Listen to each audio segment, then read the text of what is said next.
በአረብ ሀገር ለፍቼ የላኩትን ገንዘብ ሌላ ሴት አገባበት በሚል የቀድሞ ፍቅረኛዋን የገደለችው ተከሳሽ ውሳኔ ተሰጥቷታል። በአረብ ሀገር ለፍቼ የላኩለትን ገንዘብ ሌላ ሴት አገባበት በሚል የቀድሞ ፍቅረኛዋን በስለት ወቅታ የገደለችው ተከሳሽ በ17 ዓመት ጽኑ እስራት እንድትቀጣ የወላይታ ሶዶ ከፍተኛ ፍርድ ቤት ውሳኔ አስተላልፏል። ተከሳሽ መሰረት ፈንታ ወንጀሉን የፈጸመችው መጋቢት 13 ቀን 2017 ዓ.ም ሲሆን ሟች ደረሰ ደምሴ ለወደፊት ትዳራችን ቤት እንዲሰራና ቁሳቁስ እንዲያሟላ የላኩለትን ገንዘብ ለሌላ ጋብቻ ተጠቀመበት በሚል ቂም ይዛ በሆቴል ውስጥ በተኛበት በስለት ወቅታ መግደሏን ነው ማስረጃው እያረጋገጠው ብሏል ፖሊስ።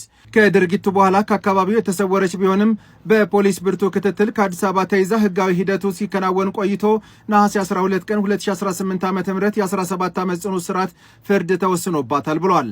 የከተማው ፖሊስ አዛዥ ኮማንደር ሀብታሙ አሰፋ ድርጊቱ ዘግናኝ መሆኑን ገልጸው ህብረተሰቡ ከእንደዚህ አይነት ድርጊቶች እንዲቆጠብና መሰል ድርጊቶች ሲያጋጥሙ ጉዳዩ በህጋዊ መንገድ ብቻ እንዲፈታ እድል መስጠት ተገቢነት አለው በማለት መልእክት አስተላልፈዋል። እናንተ በውሳኔው ላይ ምን አስተያየት አላችሁ? ሀሳባችሁን አስተያየት መስጫው ላይ ማጋራት ትችላላችሁ። ቀጣይ በቻናሉ ላይ የሚቀርቡትን መረጃዎች ለማግኘት አዲስ ከሆናችሁ ፎሎ ማድረጋችሁ እንዳትረሱ። አመሰግናለሁ።